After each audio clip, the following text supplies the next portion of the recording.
The whole thing. The entire one? Which one? No. All right. John 3. Funny from dinner. Just funny. Here we are. We are at the Dallas After Effects user group. Thankful everybody's here. And tonight, I'll tell you this. Last meeting, we had some stuff about Trapcode. And there were a lot of people here that don't have Trapcode products. And so there's a reasonable amount of complaining about it. You get the trial version And with the big X. because of that, we wanted to do something tonight that would get everybody excited about how to use just generically things in After Effects to simulate some of the stuff that we were talking about. And specifically, we were talking about fog, introducing fog into your scene. And we talked about particles. I don't know if we're going to do that tonight, but we did talk about particles. And we talked about, I was hoping Mary would be here because she was really interested in the lens flare and how to get a lens flare to sync up to another comp or to something in 3D space. How often do you do lens flares? I'll do them frequently. Yeah. Frequently enough do you use to plugins or do you use the AE ones? Typically, I'll use the AE ones unless it has to be really specific. Yeah. And I don't usually use, like, I mean, if we are talking about a lens flare,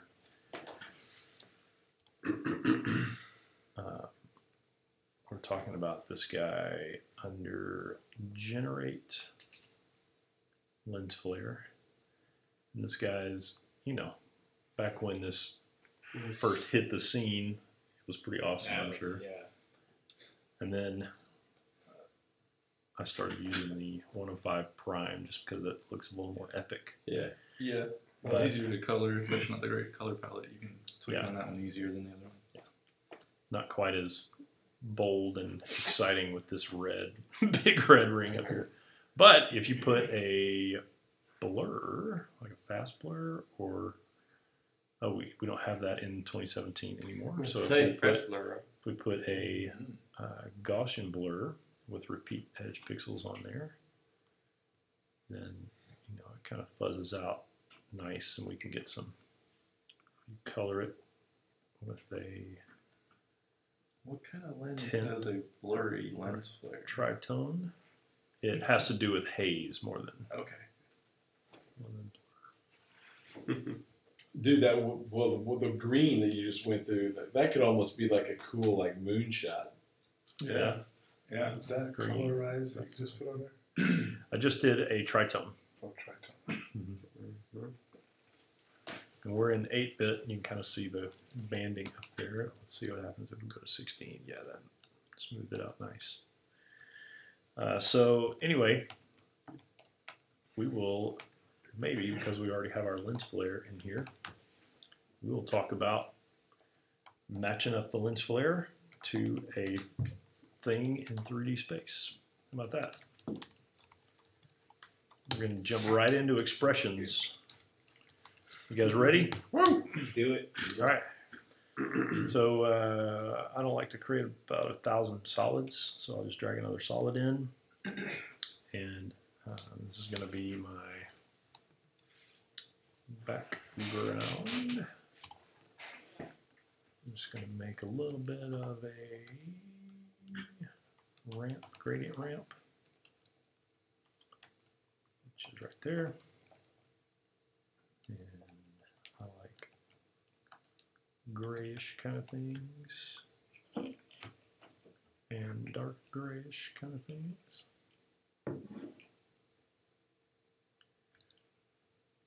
I think someone may be at the door. I don't know. I got a text, am I coming to somewhere? I hope that they are Still there.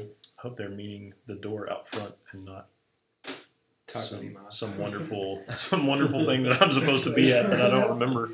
Your steak dinner's ready, Trevor, already? Yeah. All right, so I've got that. I've got radial lamp here. Like that. 8-bit. And yeah, this might be maybe like that. And it's the ramp doesn't look very good, does it? Even though it's 16-bit. Mm-hmm.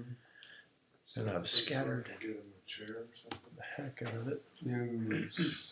Somewhere in front of them. Yeah, there's some chairs this way.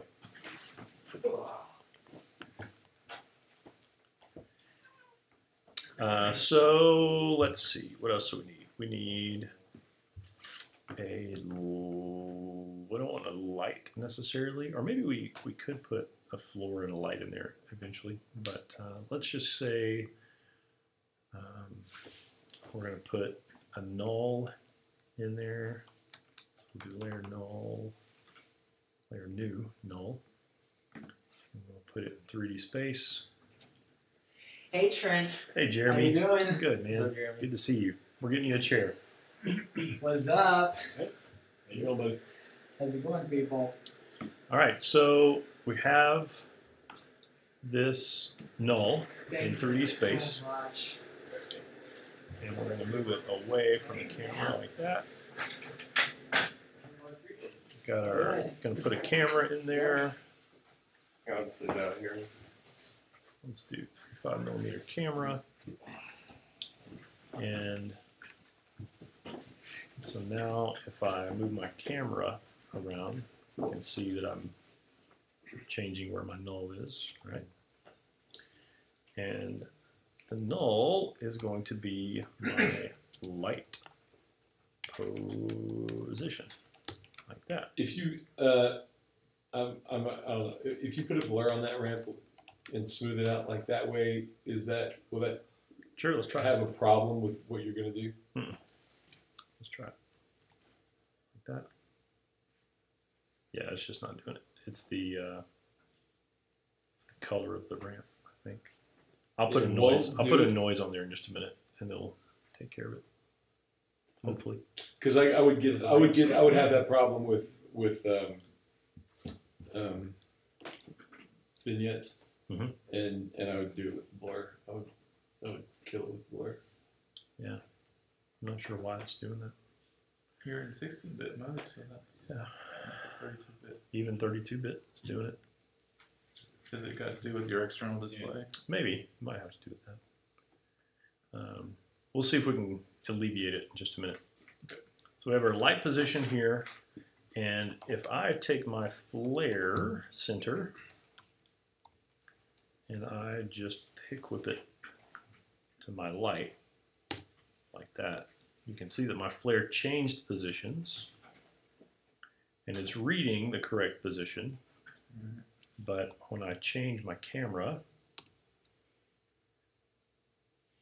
let's put the flare up here in front. When I change my camera angle, you'll notice that the position of the light here doesn't change. So the position of the flare doesn't change. Okay?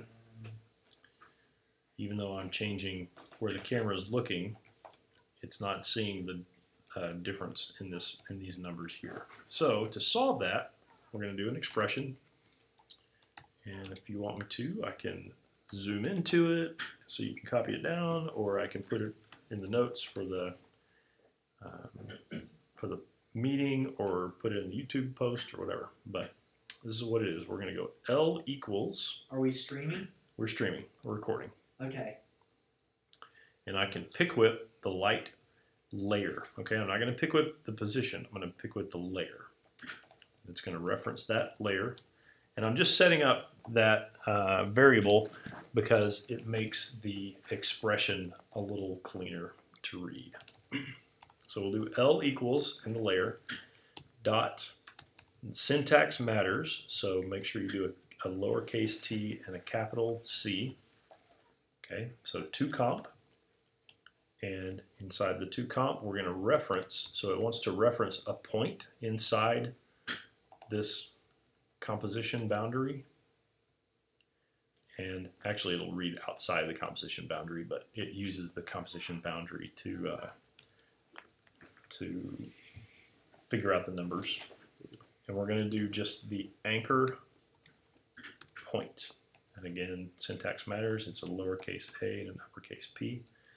So we're reading the anchor point position into the to comp expression for this comp layer dot light position. All right. Now we'll see what happens. So I hit enter on the number pad. If you hit return in here, it just makes a new line. And enter on the number pad. I've got my camera tool up still. So now, when I move around, it changes the position of the light based on where the anchor point, and it's when you create a null, it's always up here in the top left, where the null anchor point is in the scene. Cool. Makes sense? I don't understand what the gradient's doing. Right now, nothing, because I put the lens filter on top of it. But if I do add like that. Oh, I see. And then just for your edification, you can create your own, well, I was going to say you could create your own presets, but I don't know if I have that preset loaded over here. Let's see if I have it. Loading presets. Okay, I do not have my preset loaded. I'm just going to double click noise here and see what happens.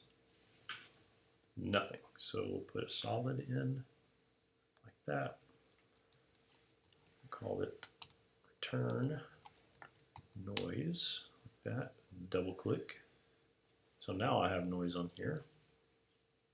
I don't want to use color noise. Why is nothing happening to that layer when you add the effect? Well, there wasn't a layer there. Are you talking about this layer here?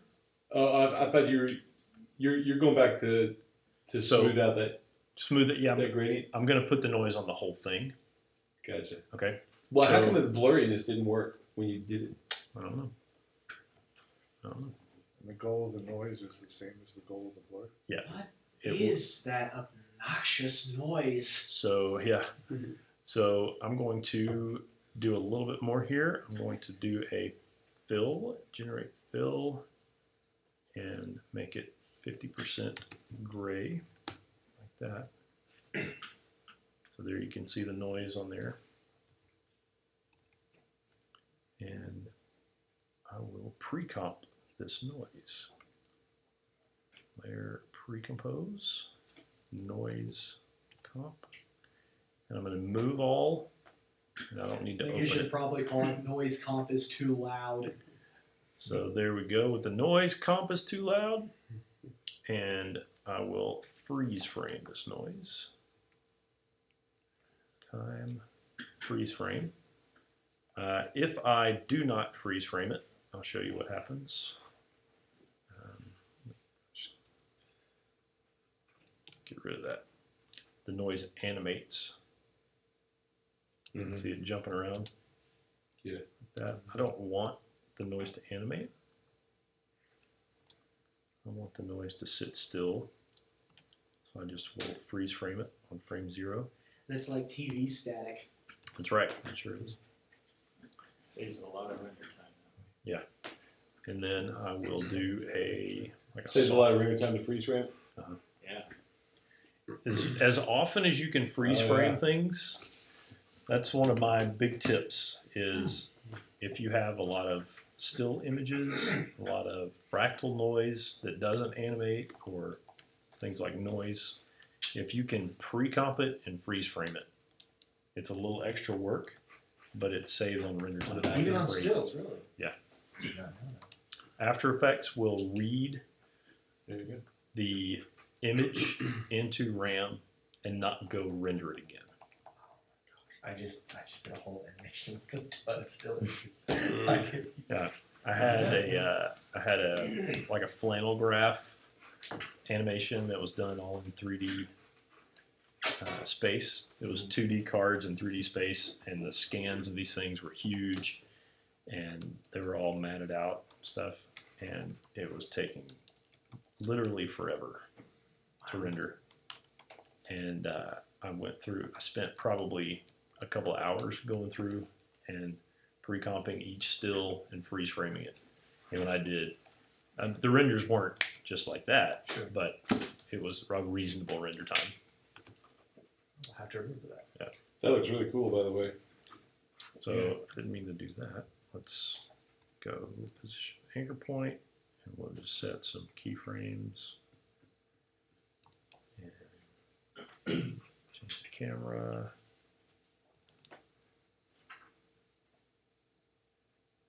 That. Just copy that guy, paste. And I'm going to rove across time. I'll slow these guys down with my easy ease. I can also go keyframe assistant, easy ease, and then for all of it, I'll right click and say rove across time. And kind of smooths those keyframes out. Just as a reminder, what does Rove Across Time do exactly again? Let's see. What's a good example of rove across time? Rove across time. Sounds like a Doctor Who episode. Or a song. So we're gonna just do a. I won't put it in there yet. Why not? Okay. So I'll just come in here, make me a little cube, like that, and I'm going to do some position keyframing and some rotation keyframing.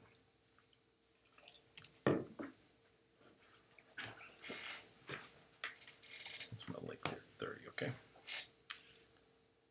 So we'll just go make this 10 seconds long, and if I do keyframes like, we'll even look at them and so we can see what's up.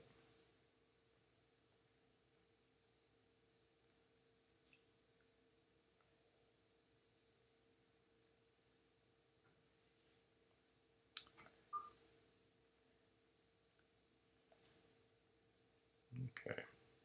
So there we go. Now, if we're looking at our motion Our path, constellation gone wrong. yeah, if we're looking at our motion path here, you guys know what the little dots are for?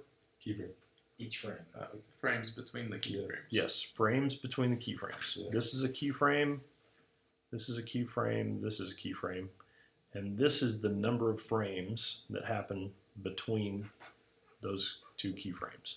Now, if I have those two selected and I do an ease, then you can see that the number of frames between there bunch up, and then they spread out, and then they bunch up again because it's side loading the frames in order to make the motion smoother. Okay, and there you can see that it's something like 30 frames between here, or 60 frames, and then very few frames between here, so it's going to go really fast. Now what I can do, You can customize the easing, right? Like you can slam them.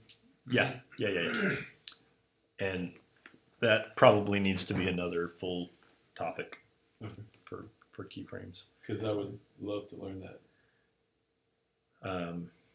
Okay, so here we go with Rove across time. Here's your tip, little hidden tip. If you click your property here it selects all of your keyframes. Your property Okay. for So if I don't have anything selected, or I'll have a couple of things selected. Property that you If I indicated. click the position property here, like that, then it selects all of my keyframes, all you did was click it. Uh-huh. Okay. just like that. And I'll right-click one of these keyframes and say rove across time, and you'll see what it did is it spread them out, and now there's an equal number of keyframes between each of the or equal number of frames between each of the keyframes. Equal, or it looks like. I mean, It's a steady. I'll say it's a Yeah. steady. There's equidistant. It's a steady. Oh, that's huge. It equalizes the velocity between each keyframe. So you don't have to obsess over where exactly on the timeline you're dropping your keyframes. Just put the positions out, and then rove across time takes care of it, basically. Right. Oh man, that's fantastic. If you're wanting it to be consistent speed. Yeah. Right. If you don't want it to be consistent speed, rove across time Right. is not your friend. Totally. Can you play it back with how it looks before roving across? Uh-huh. That one's gonna zip right here. Yeah. Yeah. Oh, that's handy. Looks like a Yeah. I went to the Texas Pinball Festival, and they had a real life version of Pong. What? Like using It was- mechanisms and stuff. Yeah, it was a tabletop game, and they had taken the innards out and replaced it with magnets and computers underneath, and so it had these little foam blocks, and it would move the foam blocks across the. It was not practical, but fascinating. Okay, does that help with Can we say Rove it's a across time? pinball tournament Pinball Festival, festival? Texas Pinball Festival. Are you a pinball collector? I love pinball.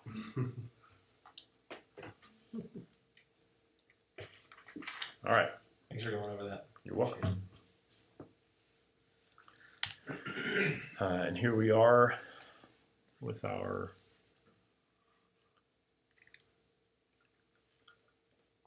lens flare rolling across time. Trent, you put that expression on the lens flare position property? Correct. Let's see again. Now, could you blur out the noise and get it even less like gritty? Maybe, but do I want it less gritty? I'm just asking. Let's see. It looks kind of like an alien. Use them all.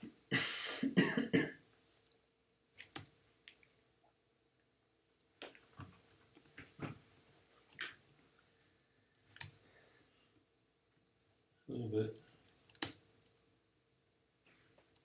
No, it's kind of hazy, but uneven. So the Kinda like noise, I can't see that far, but the noise, I'm guessing, just instantly did away with the bending. It did. Let's Yeah. take a look. So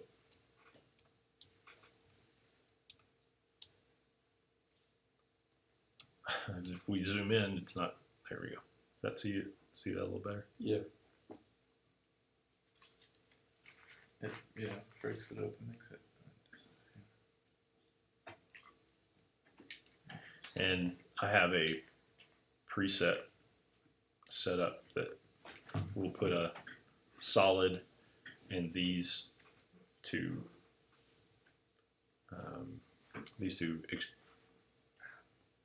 effects on a layer for me, and then I just pre-comp it, freeze frame it, and I'm ready to go. Cool. All right, so now what we're gonna do is let's just use the same, new comp. We'll call this flare positioning. We'll make a fully new composition. This is gonna be fog festival. All right, we're going to put black solid in here. I'm just gonna invert it. So now it's white. And I'm gonna put in a couple of shapes. I think. And our shapes are going to be. I always forget to set up my shape, color, and stroke before I start dropping them all in. E. I always have to go back and tweak on that. So here we go. We're just gonna make our star like that. And then we'll do polygon, make it, oh, gotta deselect that. Now we can change the color. And drop that in. I'll hit UU so I can do my outer radius. Like so. And we're gonna make these guys, put them in 3D space. Let's just do one more. And this will be a triangle. We'll make the triangle pink. Like so. Okay, so we're going to put these guys in 3D space. Like that. And we're going to add a camera, a layer, new camera, and hit OK. It's a little warm in here, maybe. So I'm going to turn that here. Yes, please. I said it earlier, but I guess it has a timer that turns it off at some point. We're going to do some more expression stuff, so get ready.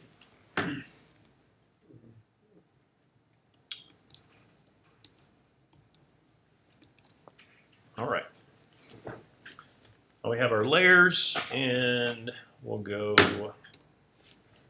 let's see, 2 views, horizontal. For this view here, we're going to do custom view like that. And these shapes, we'll distribute them in 3D space. Custom view allows you to see at an angle. Yes. So there we go there. And that. Push him back a tiny bit. Feels like really good PBS kids programming right now. Yeah, really good PBS program. So this is going to be my floor, and I'm going to make a duplicate and call this. Nope, not going to make a duplicate. I'm just going to add a gradient. No, this is going to be a wall. There we go. Or fog. Maybe we'll call that fog. So for my floor, I'll do that because I want to be able to rotate it on the X axis. Let's see, which way do I want to rotate it? Yeah, like that. Minus 90. And bring it down here. Like so.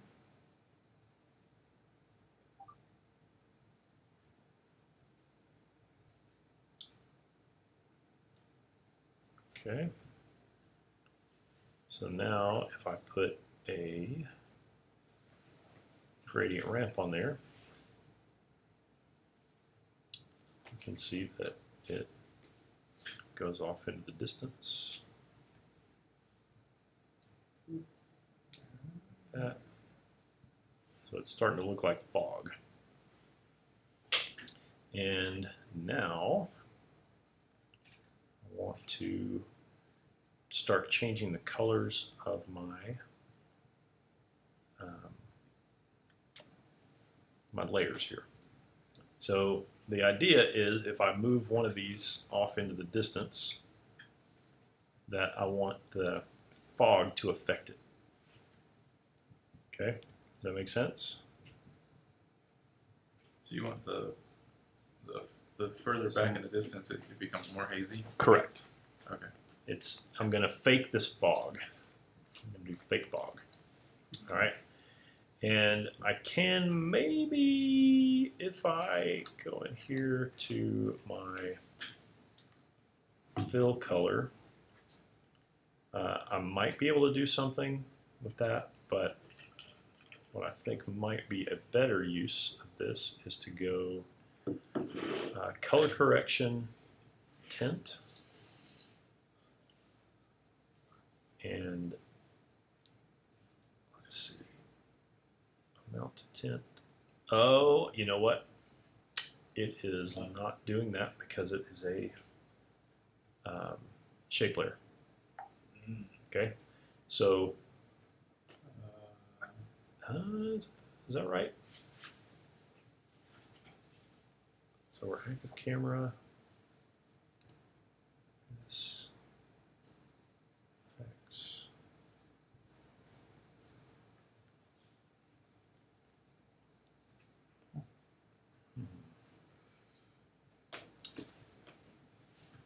Very interesting.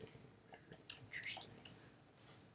Let's see what my 3D renderer is. Cinema 4D, Classic 3D. There we go. So that's the answer. Is that on Cinema 4D? Yeah. Oh, okay, yeah, that messes with a lot of those. 3D render. So if I'm on Cinema 4D, I have a lot of things disabled here. All right, I don't want that. The layer compositing modes is the one I miss. Yeah. This is when I switched it up. Okay, so now I have here the ability to tint this thing black to white, or color to white, because I'm changing the amount of tint. All right, and I want to have, let's see, I can do distance on this from the camera, or like a lot of the programs that we have from Trapcode and Andrew Kramer and those kind of things, they have like start and end distances already built into them for a fog or visibility, those kind of things. So what I can do is create some expression controls that are layer controls. And this can be start fog, distance, and end fog, distance. And what I can do is take my nulls here, this fog start, call this fog end. If I put them in 3D space and I turn down the opacity, like that, I'm going to turn on my visibility in here. So I'll go view options and like that. That is also Shift Command H to turn the bounding boxes on and off. Okay. I discovered that one by accident. Yeah, Took it's a long one of time to figure out what I use it. I use it all the time. Something else I figured I out use it all the by time. accident. Yeah, something else I discovered by accident is that just pull this guy over here. So if I start to move this layer and I hold Command, it will find another layer's bounding boxes or center point. Wow. What? Oh my gosh. So you're okay, I'm just so you're holding- down command. I'm holding Command. And it's really annoying if you don't know what's going on. Yeah. So is that the anchor point of the null? Ask that question again. Is that the anchor point of the null? Is We're what? moving around? So I'm moving the null, okay? But if I move it near this null here, or this layer here, if I move it near the layer and I hold Command or Control on Windows, it will snap to the bounding box of the layer, Okay. And it'll snap like the node you're driving by, kind of thing, or Yeah, so the one that I'm close to over here is this bottom right one, and it's going to snap the So bottom. is a null moving it to the points of another null? It's just worrying about the bounding boxes of that layer. The bounding box, the center point, the anchor point. Okay. So move the null by the edge to the center, or something like that, basically. Yeah. Okay. So if I want it directly lined up with this, I could just hold Command or Control on Windows, drag it here and let go. If I want it lined up bottom right corner to bottom right corner, select here, move over to the bottom right corner, and let go. Does that make sense? That's your power tip for today. What was it again? The controller. On Windows, it's Control Okay. while you're dragging around, All right. or Command on Mac while you're dragging around. Can be very handy if it's on while you're trying to drag stuff around and you have no idea what's going on. Then it is super annoying. Why would you be dragging with the command key? Well, if you have it on already, and I'm trying to figure out where that lives, It's not default, is it? it's not default. I had it on somehow. like if it was on nonstop, yeah, that Is would it- be super annoying. What's going on? Stop it. My mouse is dying. That's like a really annoying snap too. I'll be looking it up if this happened to me. Oh, so there's a way to lock it on? Which stays on.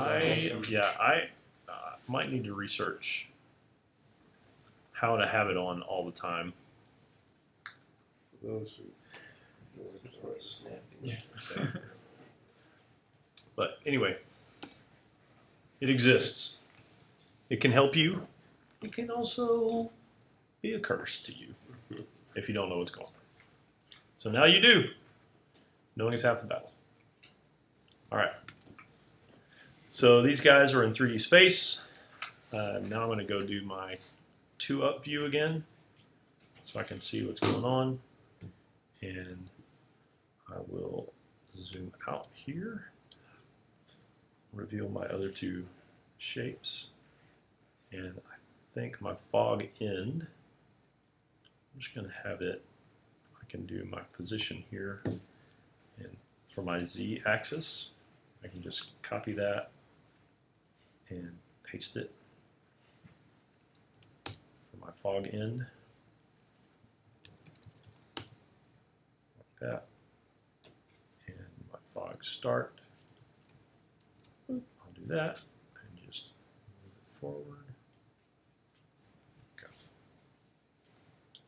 So now if I'm looking fog end, fog start, like that. I can also, maybe if I thought it was kind of fun, I could do these as shape layers, make them guide layers, and therefore I could see them all the time if I wanted to, but maybe I don't want to. And I don't know why that fog start, oh, I changed the size of them. That 250. Let's just do 250 for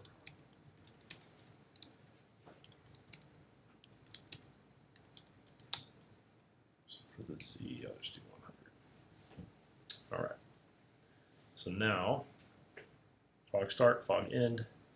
Maybe fog start doesn't need to be quite so far forward. So we'll push it to there. All right.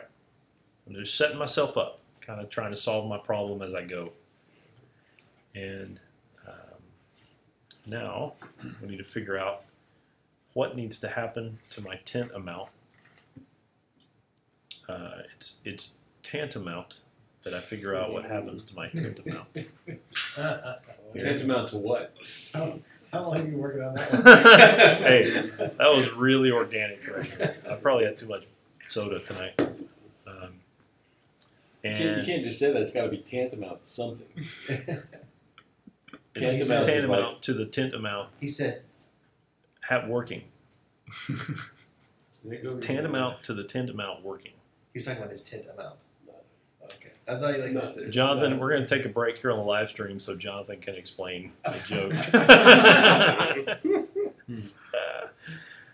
All right, so I've got position here for my shape layer. We'll call this star just so I know what's up. This one is going to be pentagon. This one is going to be triangle. Turn those off again. And my camera also has a position. So where the distance from my star to my camera, got to figure out if that matters. It might just matter that the distance from my star to my start and end points matter. Okay, so let's start there. For the start distance, I'm going to go to fog start. So now I've got my layer opportunity up here. If I do my layer selection just inside my expression, it's not as easy to change later on.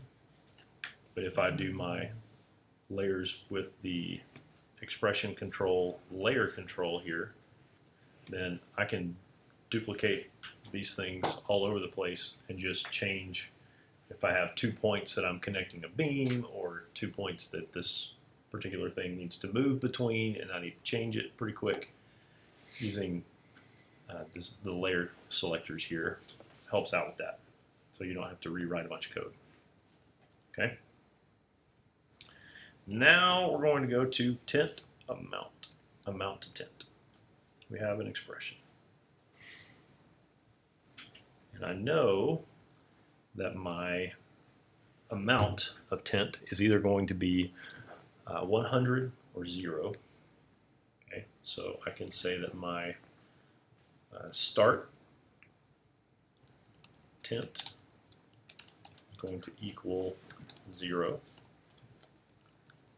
My end tint, I could just go with the 0 and 100 inside my expression later just because I know those numbers. But if I set my variables up now and I need to change them, I know where to go back to and change them. Also have my start point. We'll call it fog start point. Like that. And that's going to be, just pick whip this layer right here, start fog distance,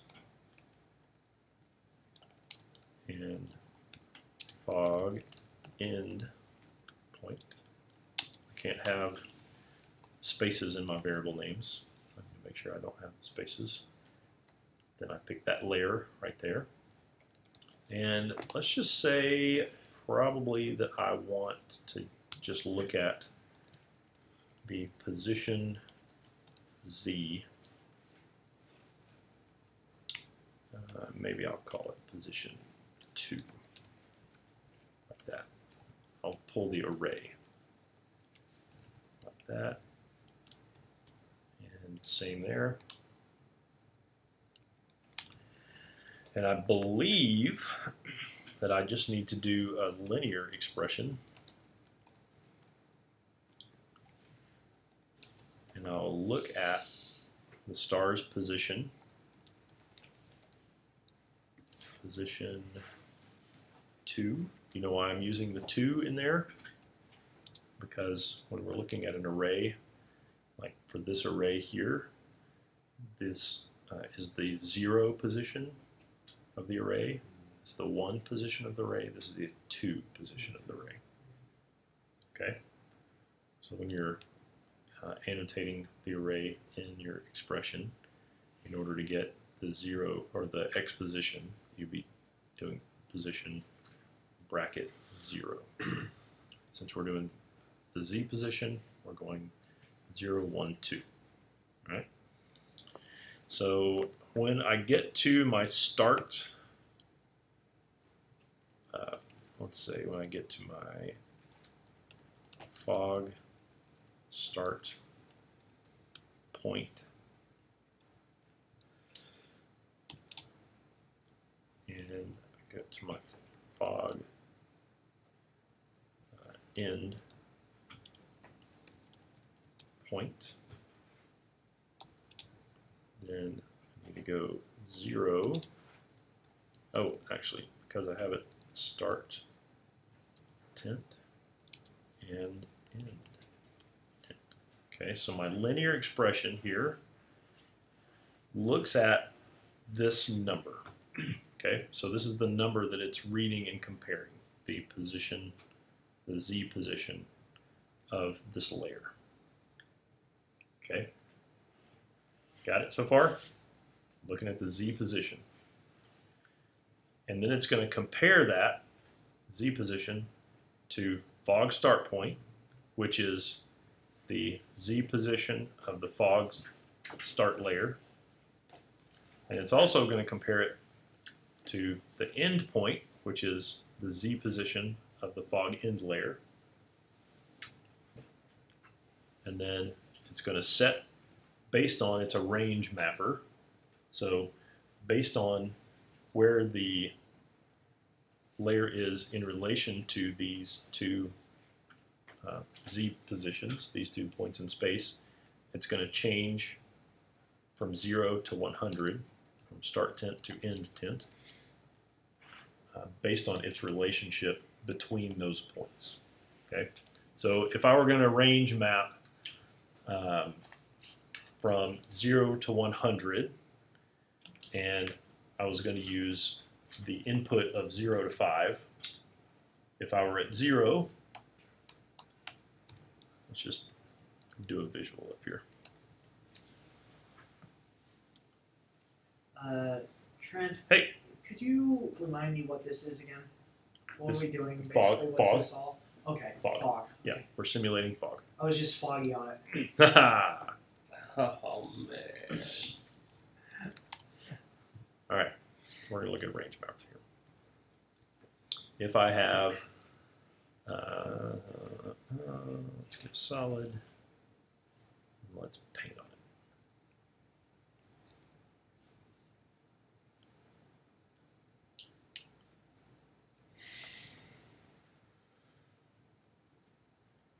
Okay.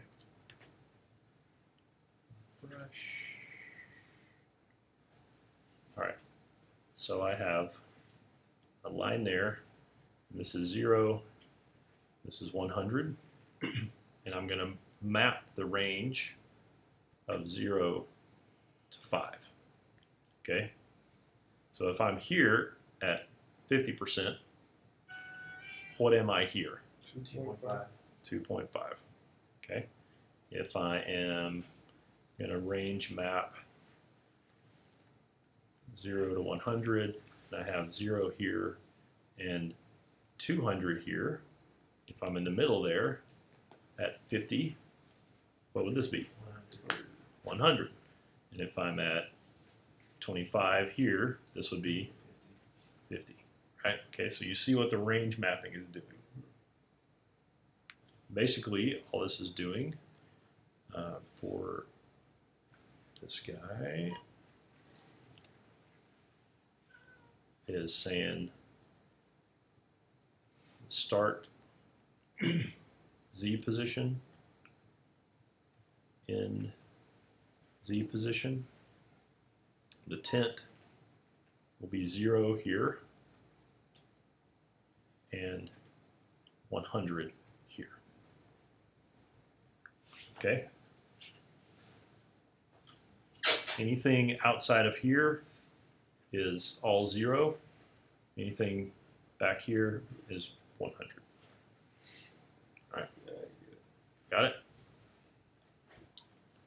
So and so your camera's looking down the line, and your Camera doesn't matter. The only thing that matters is the relationship to the Z position for each layer. But the camera will see the change. Well, I think what I'm asking is this is like the thickness of the fog, like as you move through Z space. Yes, simulating fog thickness. With the emphasis on something. On what? on simulate Yeah. because it's not actual fog. Okay. So now we'll go back to Fog Festival here, and let's just see how we did. If I take this guy and move him away. Look at that. Are you moving it all the way back? Are you going all the way to the end? Okay, so now let's see it in relation to the floor and the fog.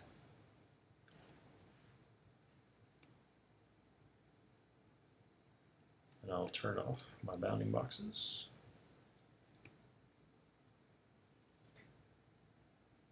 Cool. Yeah, that's cool. That's right. Yeah. Okay. Now the question is, do I like where my fog start and end points are? Do I want this to be back a little further? Like that. And this one a little closer.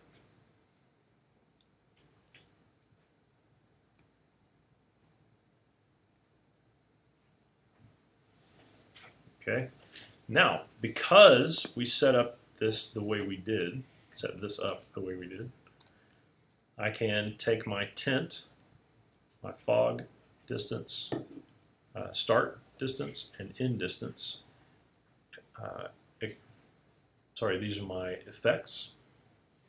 I can copy them and paste them with, I need to get my position as well. So I'll just do all of that. Copy and paste onto my pentagon. Now my pentagon is looking at the same layers. And if I move it in space, the pentagon changes as well. Okay, so now let's do the triangle.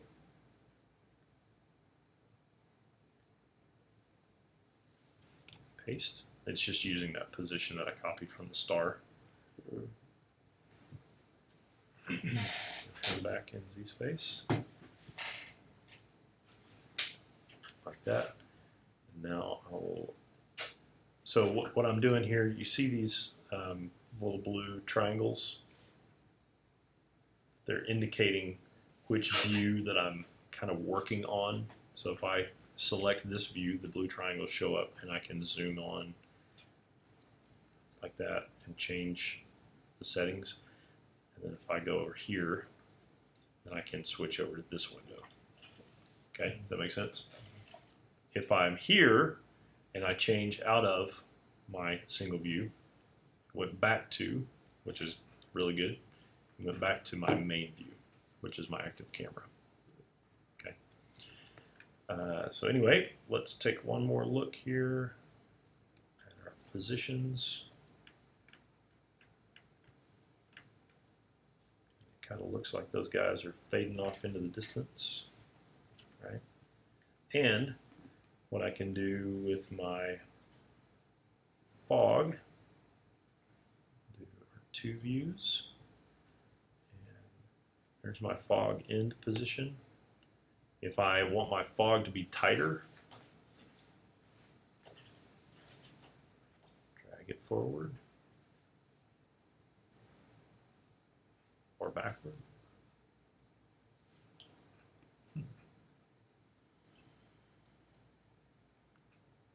Okay, is that making sense to you guys? There's my range. My range is between those two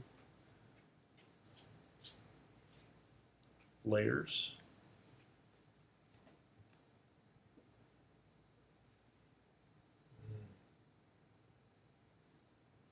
So if I didn't want the fog to start quite so soon, I could move it back. And the fog is the gradient layer. The fog is a combination of things. Okay, so Well, I mean that main fog thing is the gradient layer. Yeah, the fog under, yeah, the fog floor. I'm just wondering if,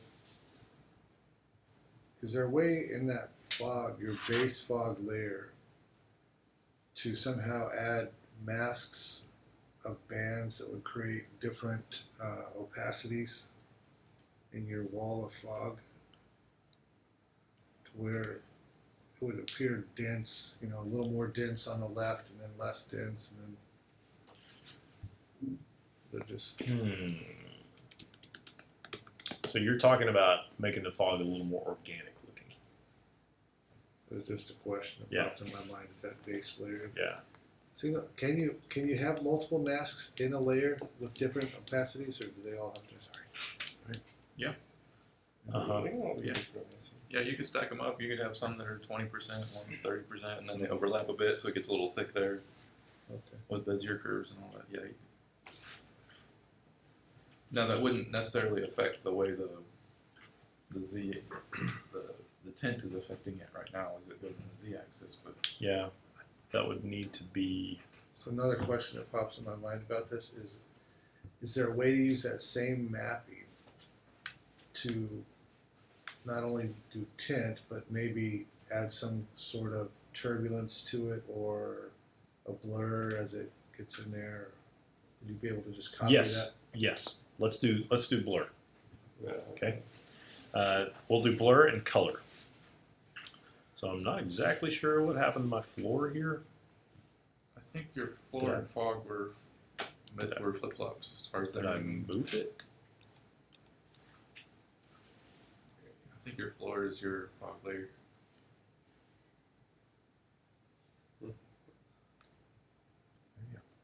Oh, maybe I did 3D fog. I don't know.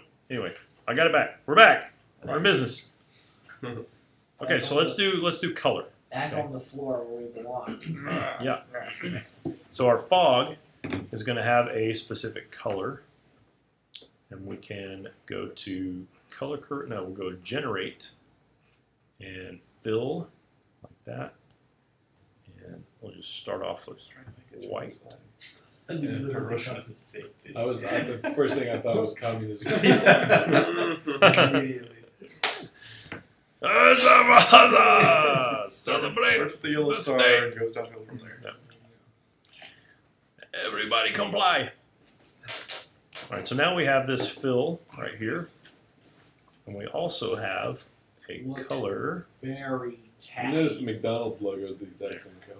Yep. It looked very tacky. Very. And the reason I didn't use the fill for the fog is because when you change the opacity of the fill effect, it changes the opacity of the layer. See that? If I change the tint amount here, like that, it doesn't change the opacity of the layer, it just changes the tint. Okay. Turn my expression back on. And I can homogenize a bunch of this stuff. So for my effect here, Homogenize. Yep. How does that apply in That's- video? it's you want to be able to see the same thing with both eyes. Okay. So it's homogenize. Homogeneous. Yeah. Homogenize. Mm-hmm. Oh. Okay, so these guys are going to reference this color here on my fill, like that. And I can right click and copy expression and paste, so they each have the same expression. And then I can copy that tint layer, and if I twirl down here, you can see that if I just hit paste, it adds those expressions. It just copied the tint over those two tint pieces. And now, if I changed let's see, I'll need to go to the fog and the floor. So my floor also has color, and it's on the gradient map here, and I will go my start color. Just drag down and pick with that color there. So now, because I've made them all homogeneous, if I change the color, that the color changes for all of them. Okay.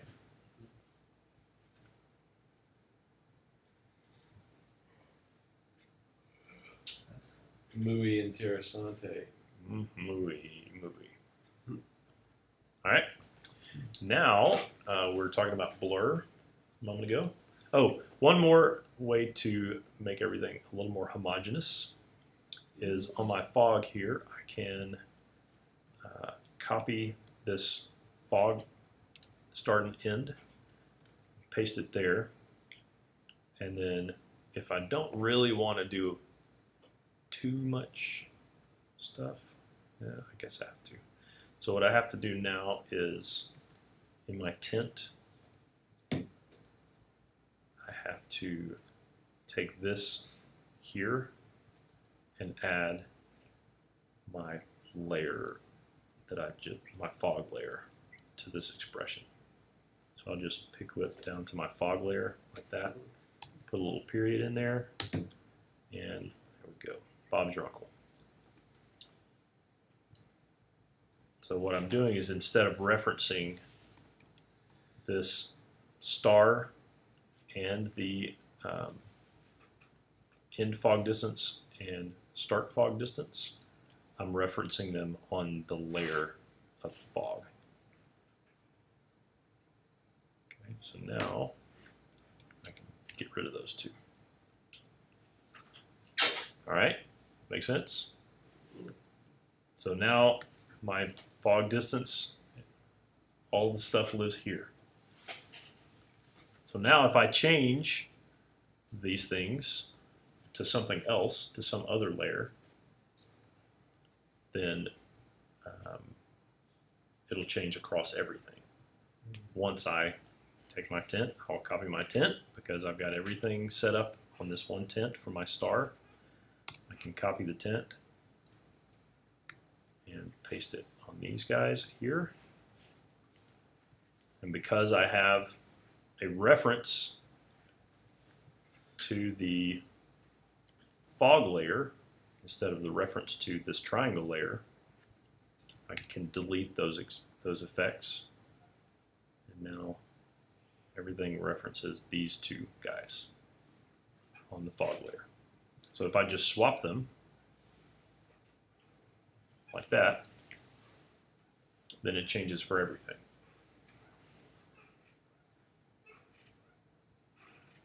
If you need to go back and watch this over again, I'll totally understand. I won't be offended. Totally with you. I won't be offended at all. The good thing is you can. This is good. You can do it.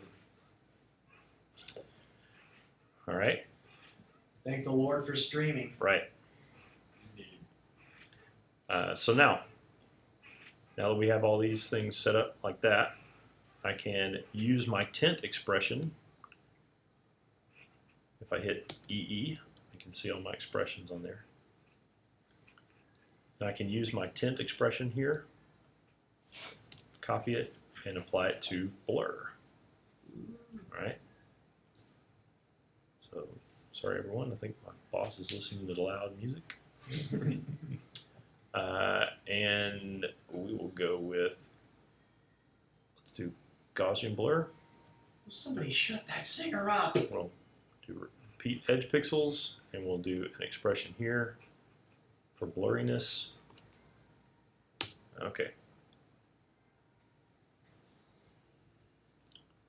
We can call this, instead of start tint, call this start blur It's getting louder. and blur. Just tune it out. Tune it out. Because I changed those, I need to do this over here. Start blur, and end blur, that. Okay, so if I go back to my 2-up view, look at my, let's change my layers back to start and end, like that. And my start is 0, my end is 100. That may be a little much, but what we can do is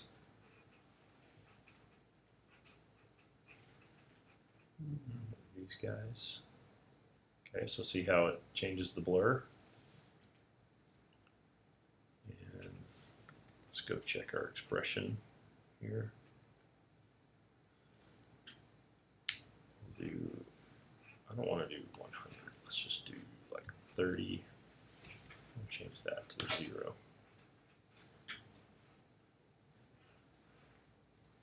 Let's see what happens when we change the position.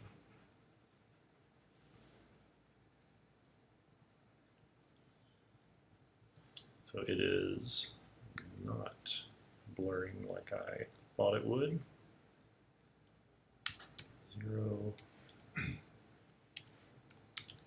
100, there we go. Okay. Nice.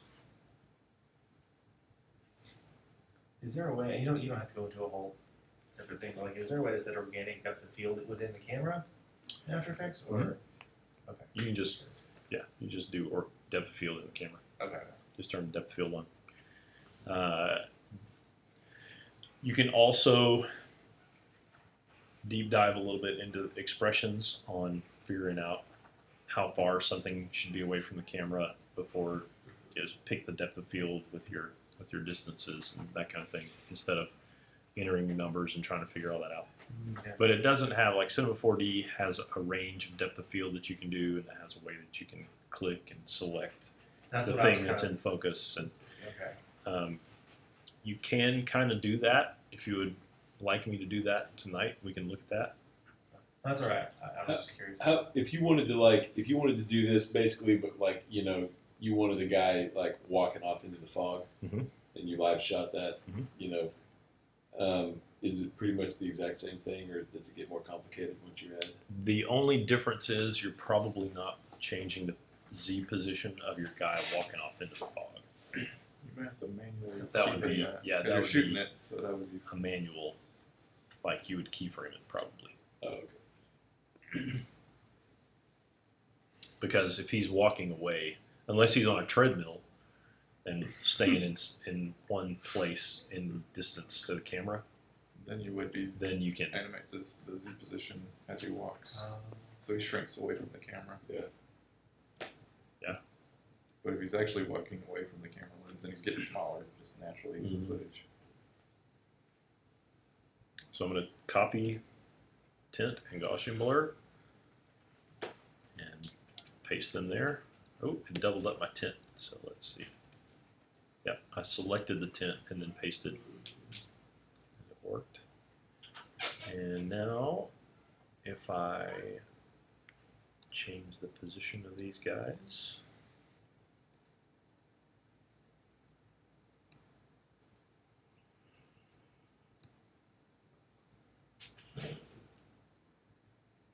See that we get something that simulates fog and depth of field. Cool. It's very rad. All right. So now there's a problem. We have a problem here.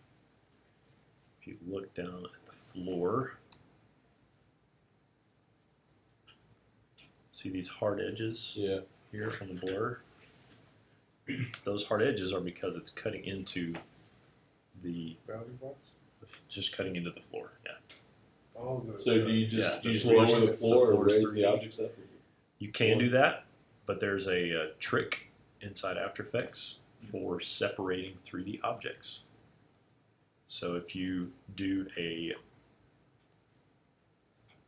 adjustment layer and adjustment layer between the furthest object it removes their 3D interaction. And all you do is put the layer there, and that's it. Put the adjustment layer between them. That's pretty cool. It gets tricky if you have a whole lot of stuff going on and things are going in and out from each other. You have to really selectively use that tool, but it does exist, and it can save your bacon. That's another one that can be frustrating if you don't understand what's happening. Yeah, absolutely. Like I have this adjustment layer adjusting my layer below, but now all of a sudden I've lost the interaction there. interacts with each other. Yeah. So just knowing that exists is pretty important. So no matter what you're doing, an adjustment layer will break interaction from things below and above it. 3D wise. 3D layer wise. Yeah. Cool.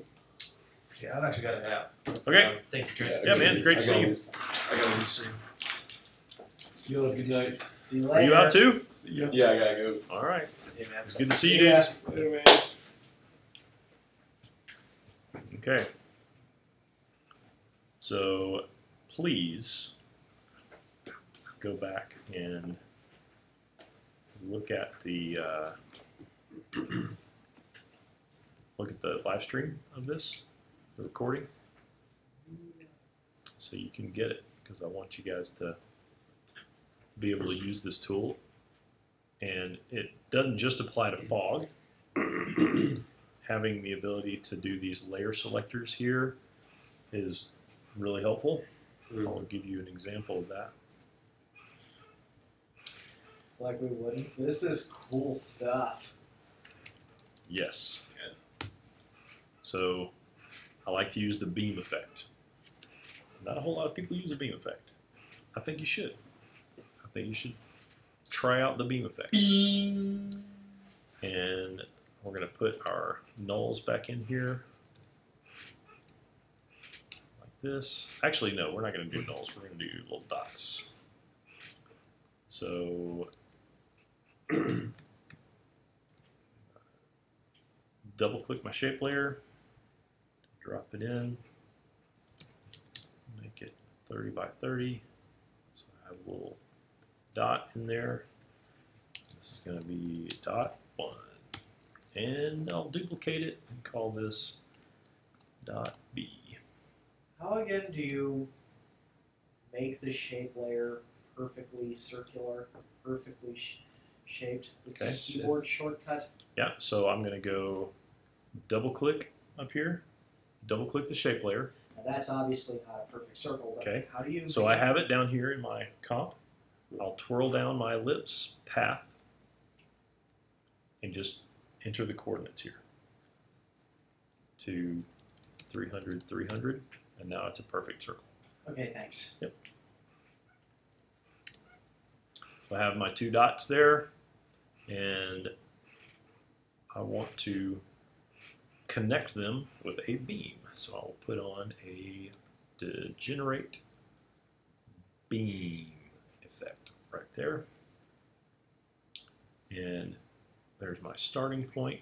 So if I turn on my bounding boxes again, I can see my starting point. Put it there, my ending point. Put it there. And my length is going to be 100%. The length just changes the range between how close it is to touching the start and end points. And for time, if I have anything less than 100%, my time will change the position of the beam on that line. Okay. Yep. Looks like lasers. These guys do not like each other. Okay. So I'll put my time back at 50, and my beam, I'll make it 100. And I can change my thickness if I like. I can also change my colors. I think I like maybe, what color? Pick a color. Quickly. Green. A green beam. There we go. Green beam. Mr. Green Beans. All right. So now, if I take my dot one and I move it to another place, I have to come back over here to my starting point and change that. He wants us to do an expression. Yes! Expressions FTW. All right. So we're going to do that exact same expression we did with the. We did that. We're doing the same expression we did with the lens flare. Okay. I'll put the expression on the start point. Do L equals, and this is where I put my layer. I'll select dot one. And we're going to do, let's make sure we can see what's going on here. Okay. So we go new line L dot 2 comp. What does that call when you do L dot something? So yeah, the L is. I mean, obviously it's calling it the variable, but I'm not a programmer, and so I don't maybe know the exact terminology, but I believe the dot is calling a property of the thing. okay. So this is the object. So it's calling it That's the object, which is represented by the variable L, right now it's in comp though. and it's calling the. It's doing the 2 comp is a function built into After Effects, and it's going to call that function on the layer, on the object, and then it will have a reference to that object inside the expression. So I think it's basically object-based programming. And I'll do L, and then I'll call another aspect of that object, which is the anchor point, like that. Hit enter. And now, when I move the object, it does that. And all I have to do, if I want to make this easy on myself, is add my expression layer control, like that. This is going to be start. This is going to be end, and I just pick what I want my start to be, my end to be, and then I hook it up. So instead of looking at the dot, I'm going to look at this reference here, this layer, like that. And I can copy my expression and paste it to the end point. But instead of referencing this expression layer picker, I'll reference this expression layer picker by calling end. That. I'll call this beam 1. And now if I move, see, I can do this. Just do wiggle 2 for the frequency and 200 for the amplitude. Copy that expression, paste it there, and now these guys will wiggle around. Cool. Okay, and they're always connected. Now, if I want this to be repeatable, the reason that I did these here is because I can duplicate this beam like that, make a dot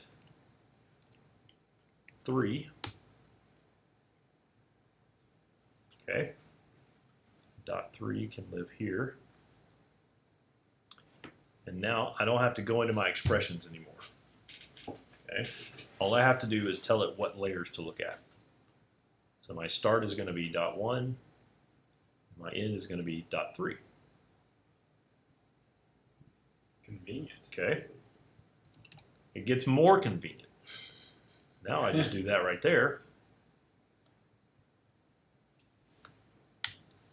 RAM preview. That explains the crop circles. Yeah. Yep. I saw this. I was playing around, just searching for some things on the web the other day, and this guy in Red Giant made like a whole movie Stu. called Tank. Yeah, it's Yeah. called Tanks. Dude, this is how he did that. And it was all done with a beam effect. He made an entire movie. Really? Yeah. With, I put it on the. I gotta check that It's out. on the After Effects oh, okay. Did you do it Facebook recently? page. It was a month and a half ago. Yeah, he 2 explained months it. ago. He has a template for it you can download too if you want to make your own. But it's all. But he used 3D coordinates to put dots in space, and then connected the dots with beams. Yeah, I just watched that the other day. Nice. Some guy made some '80s synth music, and he downloaded that. And So I highly stored it. recommend checking that out and being inspired by it. It took him a long, long time. Yeah. Do the beams always have to be going in a straight line? They do. I mean, what you want them to curve? Is that? Curious if it's possible.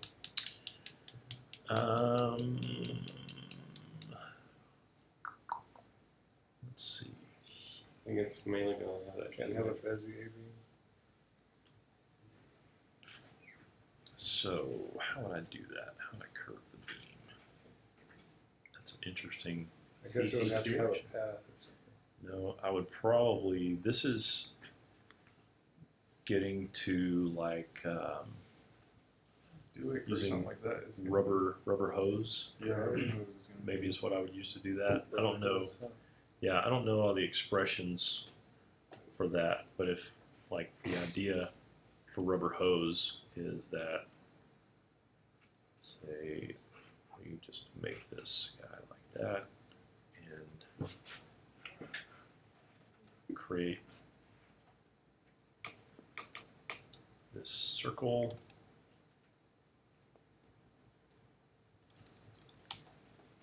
And what rubber hose does is trim paths and change your shape Wow. of your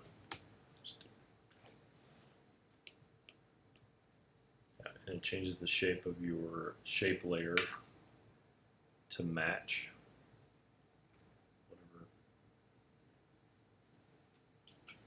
that.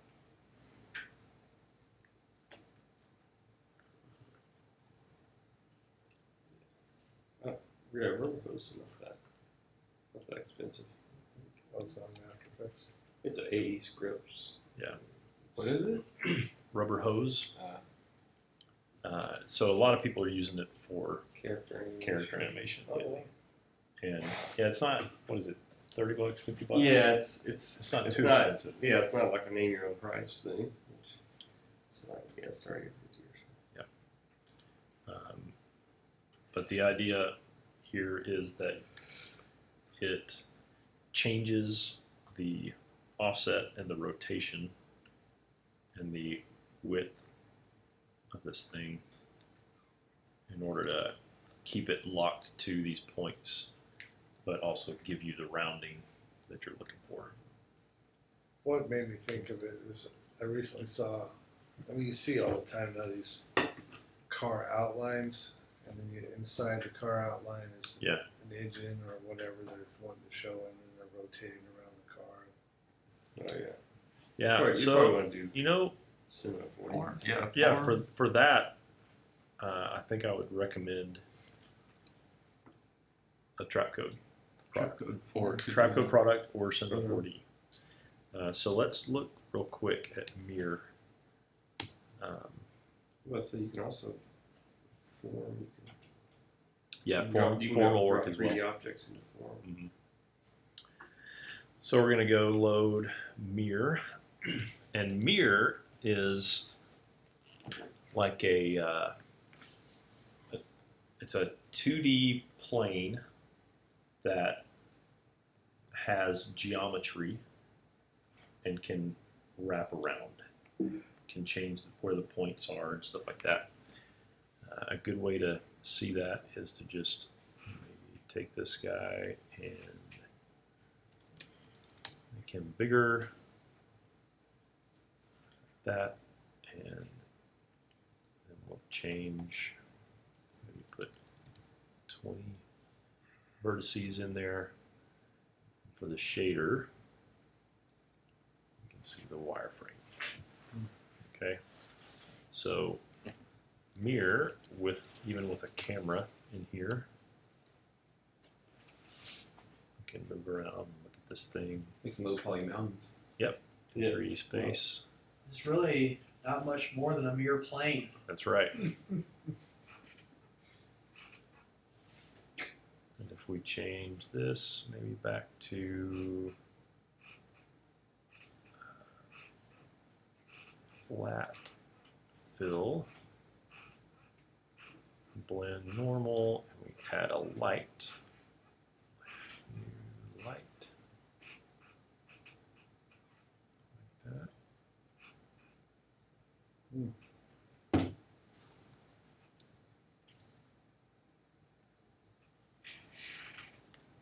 So we have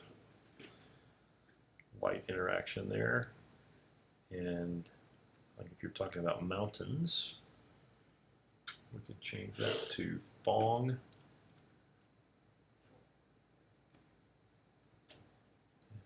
Let's see. Depth buffer on.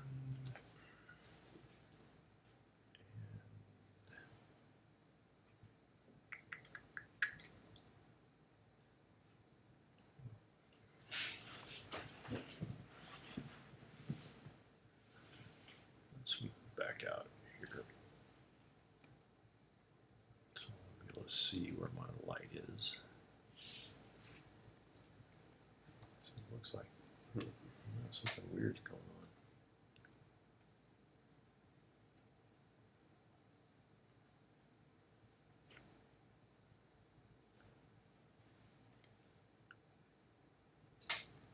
Go back to 1280 by 720. We're going to turn our fractal down like that.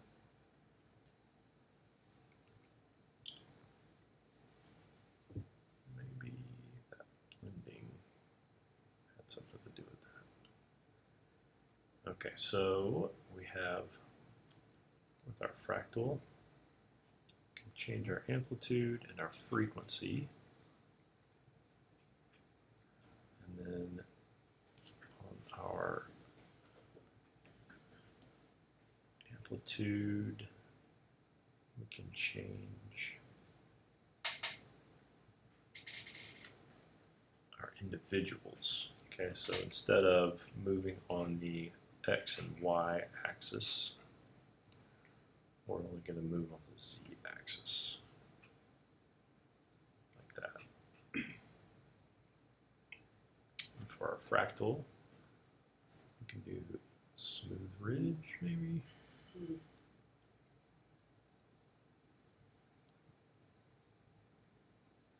can see that we're kind of looking through there.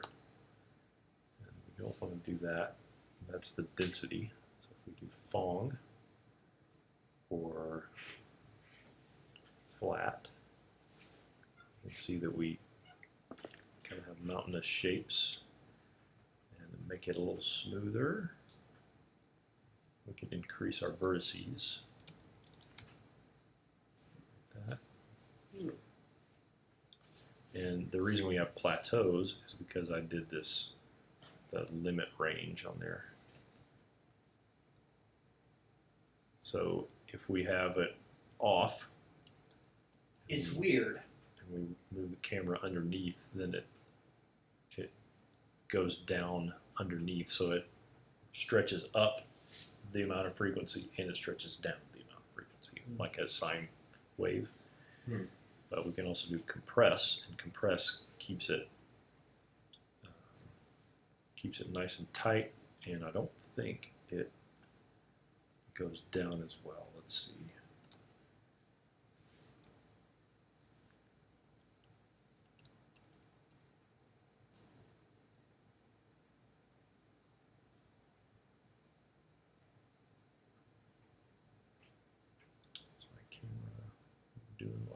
should be doing.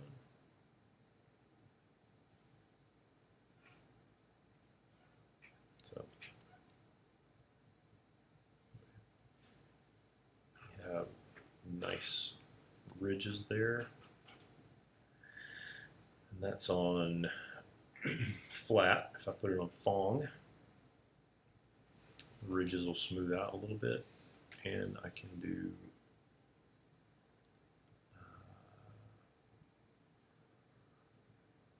multi-sample,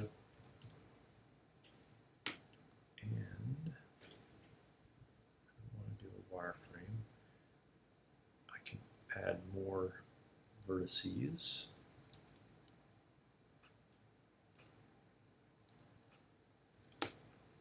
Smooth it out a little bit.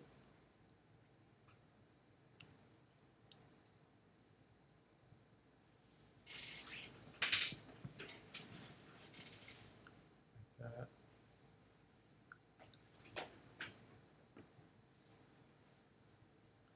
And actually kind of forgot why we got on this. What was the question that brought Oh, up is this my fault? Mir? The plateaus. Is this about the car? Car, yes. Very good. Way to go. So I'm wondering if. Thank you. Looks like a fun place to drive a car. Yeah. What we can do. So I was getting to the idea that we can put geometry in, but I think with Mir we cannot add the geometry. With Mir,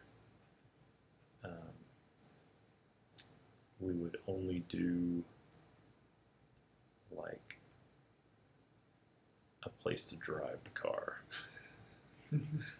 So let's see about that. So there's that, and then we're gonna call this Mir. Call this one form. There you go. And just select form and do Trapcode form like that. And our base form, we can come in here and get an OBJ model. It should have, there you go. It's got some preset model. We have some presets here. Ooh, there's a cassette tape. Look, it's a car. No way. Come on. Go for it. So I'm guessing that you can like buy OBJs of certain cars. Mm-hmm. You can buy, you can create your own. You can probably find them on like Blend Swap or Turbo Squid has Turbo some Squid. free stuff Yeah. too, I think. What were those names again? Blend Swap And, and Turbo what? Squid. Turbo Okay. Squid. Okay. Now let's see. We don't want quite so many Turn on the number of particles. points window.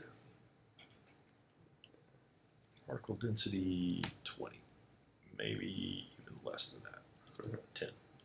And we can change the size of the particles like that. And now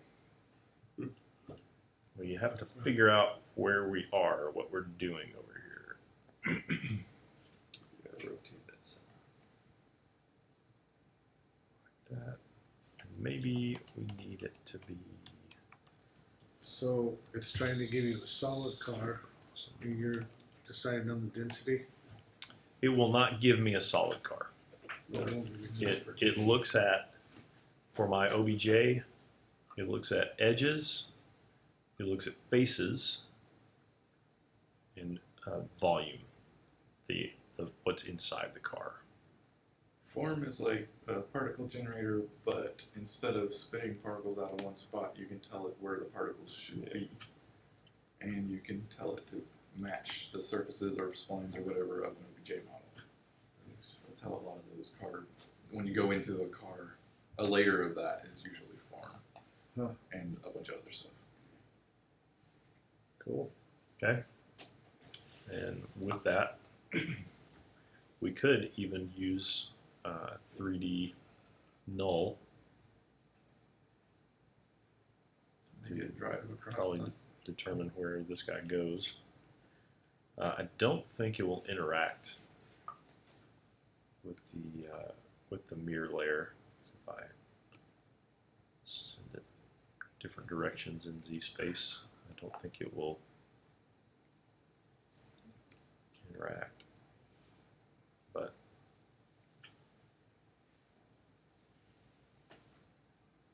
there are going to be methods to get pretty close to being able to figure out where the surface of these things are and how to get. I don't think you can mathematically get locked to any of the surfaces, but you can probably get close. Maybe trick it enough.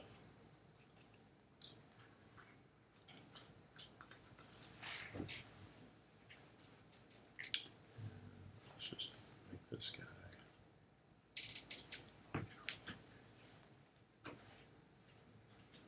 Material.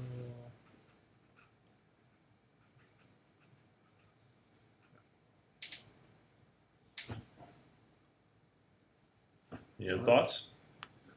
I have a question about your lens flare. Okay. I was wondering, I have two questions. Uh-huh. First one is, well, when you were scrolling through it, it seems like it's all staying locked in the range that everything is from each other, as opposed to spreading out. Do you have control over the spread of those as well? You talking about the starting and the ending of the flare elements? See, everything is moving completely proportionate, and a lens flare, I believe, in nature, a lens flare is It's going to center around the center of the lens. It is? Uh-huh. So it stays locked like that? Uh-huh. What? It'll always center around the center of the lens. Maybe I just messed with that. And I used to use Boris, I think, and Yeah. they had a lot of lens flares. Mm. It seems like maybe I would stretch those out. So maybe I could And they're- create my own nature. That is one thing I miss about working at 41 Entertainment. We had the Boris Continuum yeah. Complete It's crazy. suite. It was fantastic. That's cool. So my other question is, can you add, so this thing's twisting around, as it twists around the last third of your timeline, Mhm. is it, this is a wacky idea, that it becomes particles and they start, your rings become noticeable particles?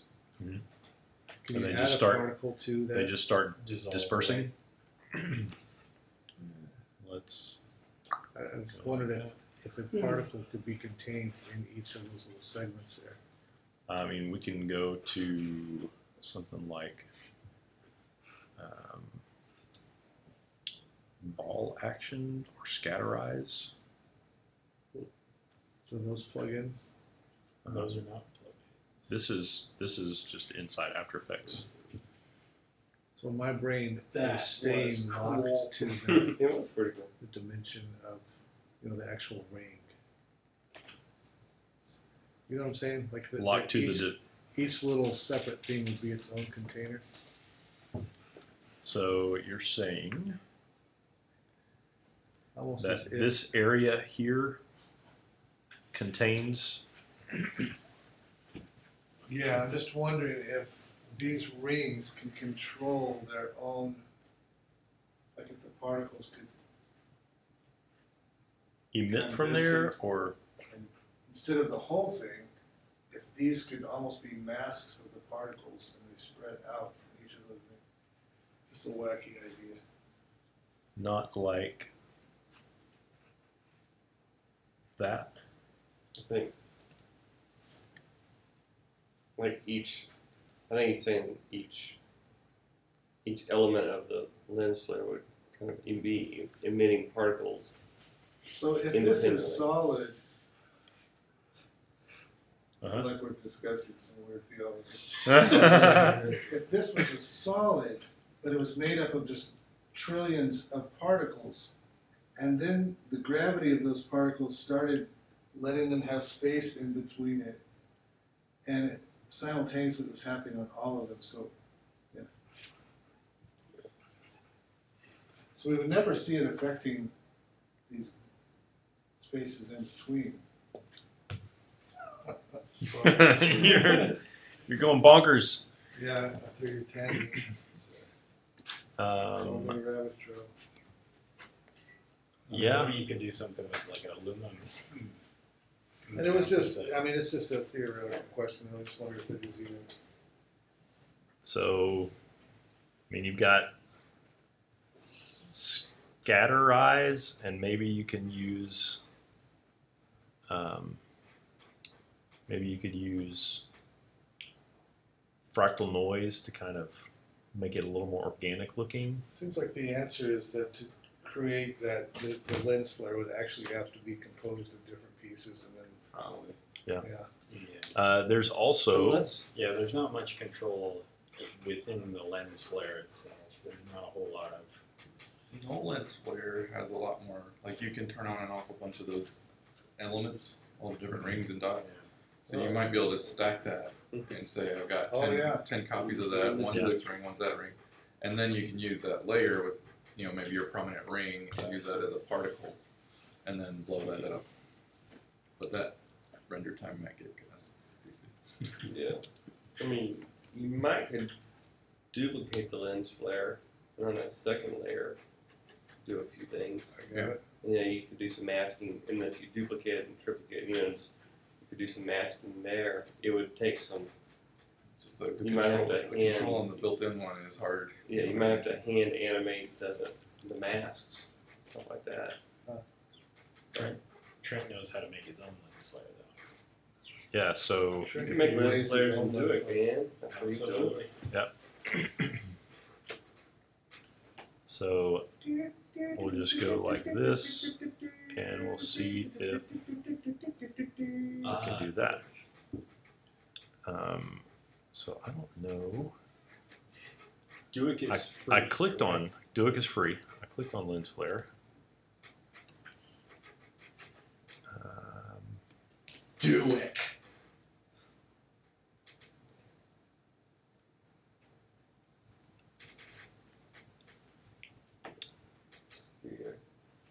So the Position your position. controller.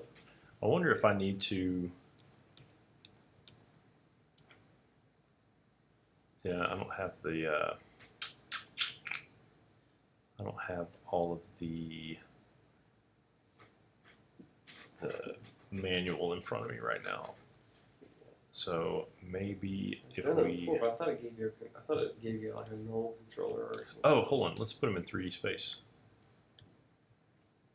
Like that. And maybe we need to spread them out and do lens like that. And it looks like they're all spread out.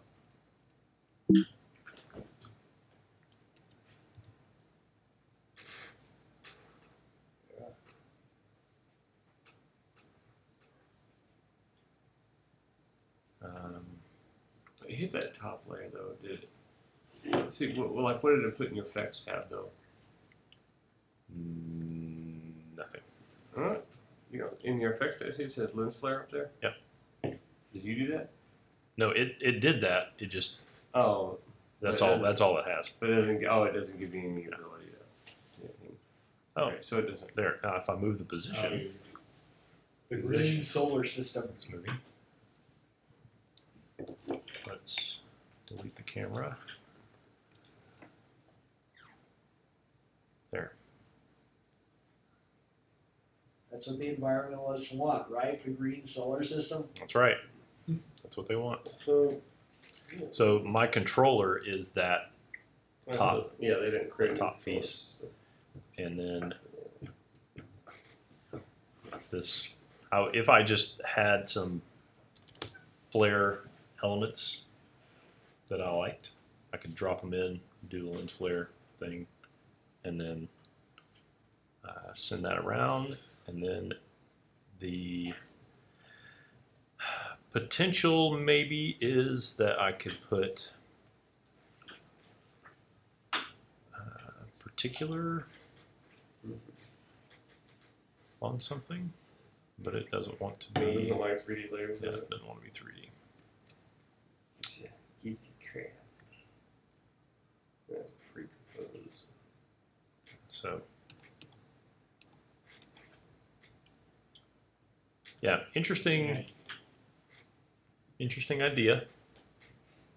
Could probably work it out with a few expressions and a few pre-comps using this expression, and then use layer emitters with particular to do that. What sort of investment is particular? Well, it is a pretty good investment. If you have the money, which I don't. Trapcode Suite is $1,000. Tread. Still has Hey, we got some new stuff. Is that what Hold on. most people invest in after Effects when they're trying to experiment? Is that the most common? Trapcode's fairly Most common. I will say pretty common is It hasn't. There was a time when he was doing, Peter Norby was doing tons of updates and and I don't. they're still updating. Oh yeah. Yeah. They're still updating, but maybe not as I think since often. he hasn't made anything since Tau, has he? since what? Is Tau or Mir? I think Dow, yeah. Dow. Yeah. Oh, there's Tank. Yeah. This is all made out of beam. Jeez. Oh, this is So a The stew. Chief Creative Officer at Red Giant. So we're going to fast forward through this a little bit. So that's the Dude. Sean. You know. That It's is done with particular too. amazing. So he started off with his drawings, and then he built his models, and he made measurements. Wow. He did some strong work for it, apparently. That surprised me. He's got some pretty cool,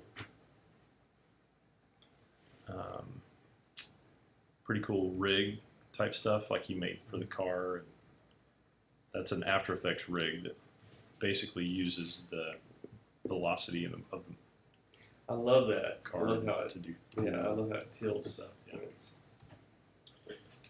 So then he created all this stuff, and he's using the 2comp, see, 2comp, to hook his layers together with his beams. What was that lamp thing? Was he ripping off the Pixar intro? He was just doing a simulation, Yeah, he's showing how you do the lens flare like we did. And